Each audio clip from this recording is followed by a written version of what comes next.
कसं करू शकतो आता माझा सगळीकडे माझाच उद्धार केलाय. पाडलं ते कोणी, मी नुसतं माझ्या गेट पुरतं दिलं. तीन साहेबांनीच पाडलं ते असं झालं.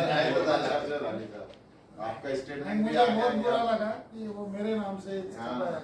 काय हे बघा सर, त्यांनी सगळं केलं सर. नाही, पलीकडचं मेडिकल जी काय मदत आम्हाला करता आली तर भविष्यातही तुम्हाला सर सांगतो म्हणणं काय आम्ही सर हम क्या करें पक्के में आपको तीनों के क्यों नहीं होते बाद में हम क्या करेंगे अपन का पक्का नहीं करा सर मंत्री का ऐसा देंगे और साथ की तरफ से इन्होंने अपने पास से ये दिए समझो एंडोर्समेंट अगर ऊपर भेजा दी तो अगर मिल गया तो बहुत ही अच्छा हो जाएगा. अरे सरांनी के शब्द दिला ना ते 100% करतील आपल्यासाठी. बघ हो सर 100%. मी वैजनाथ मस्के, शिवसेना दलित आघाडी शहर प्रमुख.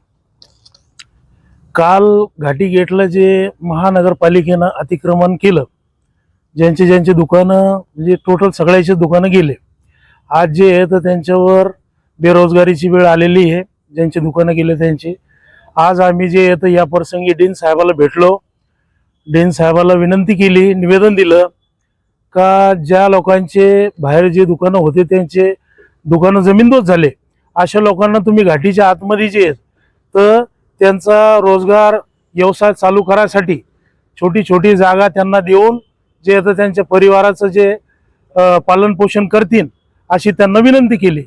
तर डीन सरांनी पण आम्हाला बोलले का ठीक आहे, मी तुमच्यासाठी 100% प्रयत्न करन, तुम्ही पण तुमच्या पद्धतीनं वर पण प्रयत्न करा असं त्यानं आश्वासन दिलं.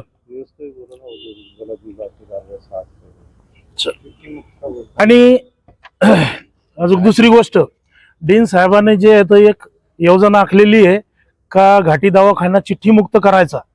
तर आतमध्ये एक मेडिकल आहे त्यांच्या परिसरामध्ये, त्यांना ती पण विनंती केली का जेव्हा तुम्ही चिठ्ठी मुक्त करू लागले तर मग त्या मेडिकलची आवश्यकता काहीच नाही आहे तिथं, त्याला तात्काळ बंद करण्यात यावा. न केल्यास आम्हाला पण आतमध्ये जागा देण्यात यावी व्यवसाय करायसाठी, आणि हे केलं तर त्याला बंद करावं. नसता असं झालं तर आम्ही लोकशाही मार्गाने आंदोलन छेडणार. कल महानगर पालिका ने घाटी गेट का पूरा अतिक्रमण जो है तो इस खतरनाक बेरहमी से निकाला और उसकी कारण और वजह कुछ समझ में नहीं आई. जबकि महानगर पालिका ने जो है तो सबको परमिशन दी हुई थी, परवानगी थी, किसी को कुछ 8-10 साल की भी परमिशन थी. तो सब लोगों ने ये भी कहा कि भाई किसी को 8-10 साल की है तो उसको भी रहने दो और सबको रहने दो, किसी को उजाड़ो मत. और एक इंदिरा गांधी के टाइम में जो है तो वो कुछ अपंग लोग हैं, उनको भी कुछ 7-8 परमिशन है. वो आज 50 साल 55 साल पुराने परमिशन महानगर पालिका की है, तो वो भी जो है तो उन्होंने उजाड़ दी है. तो आज इन्होंने जो है तो ये बेरहमी का जो काम यहाँ पे करके गए, जो लोगों को आज कम से कम 500 लोगों को बेरोजगार करके चले गए हुए हैं. तो मैं जी श्रीकांत साहब से ये सवाल करता हूँ कि ये आपने किसकी सुपारी लेके करे और फिर आज हमने डीन साहब को एक निवेदन दिए हुए है कि निवेदन में हमने ये कहा है कि भाई आपने घाटी के अंदर चिट्ठी मुक्त जो है तो योजना चलाई हुई है कि किसी को भी जो है तो यहाँ पे मेडिसिन खरीदने की जरूरत नहीं है। तो आज हम डीन साहब को मिलके हमारा पूरे घाटी परिसर के लोग ये डिमांड करे हुए हैं डीन साहब से कि भाई आप जो है तो अंदर का भी जो मेडिकल स्टोर है उसको भी बंद कर देना चाहिए, क्योंकि फिर जब हम घाटी के अंदर मेडिसिन पूरा दे रहे हैं तो फिर घाटी के अंदर हॉस्पिटल की क्या वो घाटी के अंदर है जबकि मुक्ति हमारे पास में चल रहा है। और मैं डीन साहब को बहुत मुबारकबाद उनका शुक्रिया दिल से अदा करता हूँ जो उन्होंने आज ये मुहिम चलाए जो है तो पूरे घाटी के अंदर जो चालू बहुत अच्छा है, गरीबों को बचा रहा है। लेकिन कोई मेडिकल अंदर वाला लूटेगा ये भी हम बर्दाश्त नहीं करेंगे। भूख हड़ताल को बैठेंगे, धरना आंदोलन करेंगे, महाराष्ट्र शासन तक के जाएंगे, मुख्यमंत्री को निवेदन करेंगे, जो भी घाटी का जो भी हमारा और मंत्री आता है उसको भी जो आरोग्य मंत्री को भी हम निवेदन देंगे और ये मेडिकल स्टोर बंद कराएंगे। ऐसी हमारी डिमांड है और ये बंद नहीं होता है तो हम भूख हड़ताल करेंगे, धरना आंदोलन करेंगे लोकशाही मार्ग से। अभी कल ही सब अतिक्रमण की कार्रवाई हुई। जी श्रीकांत सर ने पूरा अच्छे से क्लीन करके यहाँ पे गए हैं।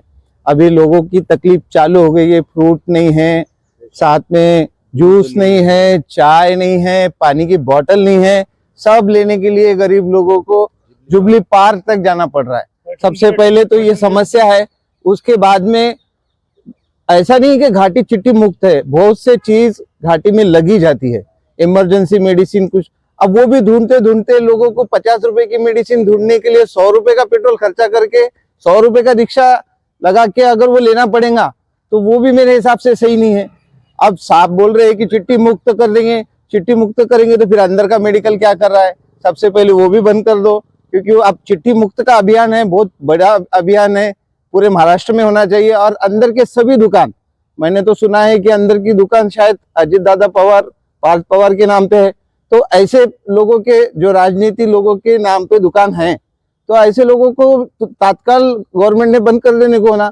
अब गवर्नमेंट सभी फ्री बांटती है और अंदर मेडिकल खुद के नेता राजनीतिक लोगों के रखती है, तो मेरे ख्याल से ये भी जायज नहीं है, ये भी बंद कर देना चाहिए।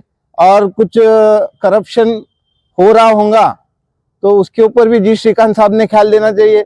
मेरे ख्याल से महानगर पालिका में बहुत सारा करप्शन है, 15 लाख के फाइल के ऊपर 10% कमीशन देना पड़ता, जरा उसके ऊपर भी जी श्रीकांत साहब ने ख्याल देना चाहिए।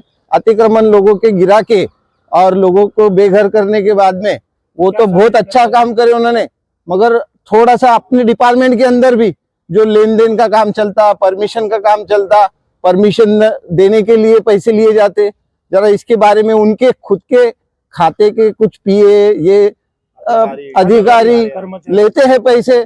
अब हमको भी ये ख्याल रखना पड़ेगा कि उनके कौन लेते हैं पैसे, हम भी वो उनको बाद हफ्ता अपडेट देंगे। और उन्होंने भी जैसी बुलडोजर की कार्रवाई करे उसी टाइप से बुलडोजर जैसी कार्रवाई उनके खुद के अधिकारी पे करके बताना, तो हम जी श्रीकांत साहब को मानेंगे।